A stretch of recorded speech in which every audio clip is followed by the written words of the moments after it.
What's up, and welcome back to Interpreting the Stars. Today we're taking a look at The Kitchen. The Kitchen came to theaters a while back and it's just now available to watch on digital. It stars Melissa McCarthy, Tiffany Hadish, and Elisabeth Moss, among others, in a 70s era mobster story that was based off of a DC comic book called Vertigo.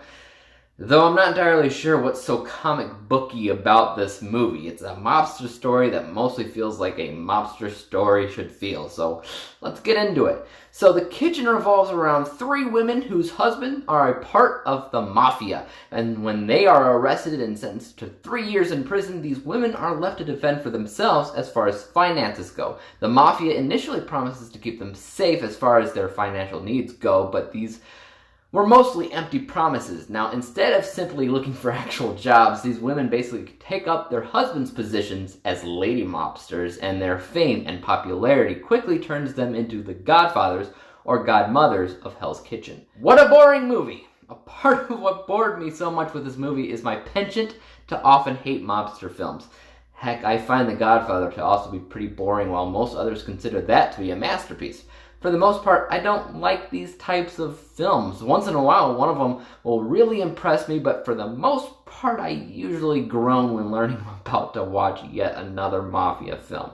Turns out, however, when looking at other critics' overall take on The Kitchen, I'm mostly in the majority, as this isn't exactly a highly loved film, but rather a pretty disappointing flick at the end of the day. Why did I personally watch it? To be completely honest with you, I watched it because I'm tired of Melissa McCarthy being typecasted as this highly vulgar, sarcastic, comedic lead. It's getting old. I personally like her when she's a bit more serious and actually challenges herself in a more difficult type of role. For instance, she did a pretty great job recently in the 3-time Oscar-nominated biopic Can You Ever Forgive Me? And you know what? She does a pretty good job here as well, all things considered. All the ladies do, actually. I've never doubted Elisabeth Moss' ability to perform, since she's currently doing a fantastic job in The Handmaid's Tale and even did a pretty great job in Mad Men as well. She once again pulls it off.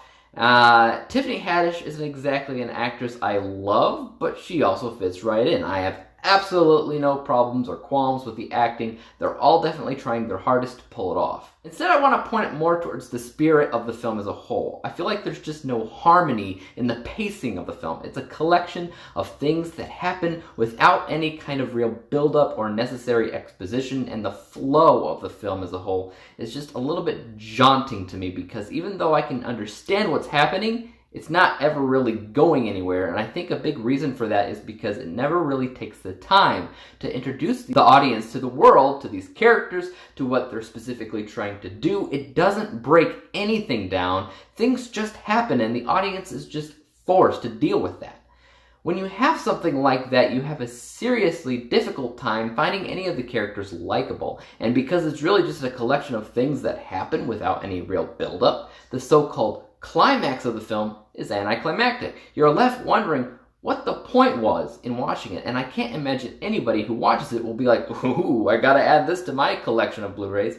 It's just not that kind of movie unless you're just kind of your die-hard fan of one of the actresses in the film and you need to have everything that they do ever.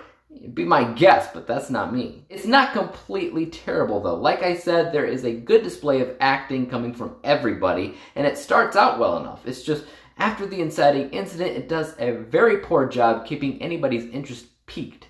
Good acting isn't enough to carry a film. Nobody will really notice how good the acting is, even if it's perfect, if the way the film carries itself is trash. A part of that is because this movie is a directorial debut, and sometimes that can be a touch-and-go thing, but to be honest, some directorial debuts are amazing because these people have a vision and a passion, and it's almost like magic watching their visions become a reality, and there's just no discernible vision behind The Kitchen.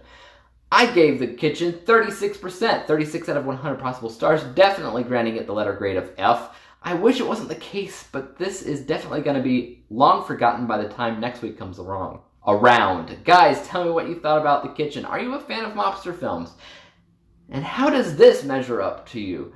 As for YouTube, you know what to do. Hit the subscribe button if you like what you saw and would like to see some more. Hit the thumbs up button, as that always helps out my channel. And don't forget about that ever lovely bell icon, which helps notify you when I come out with my next review.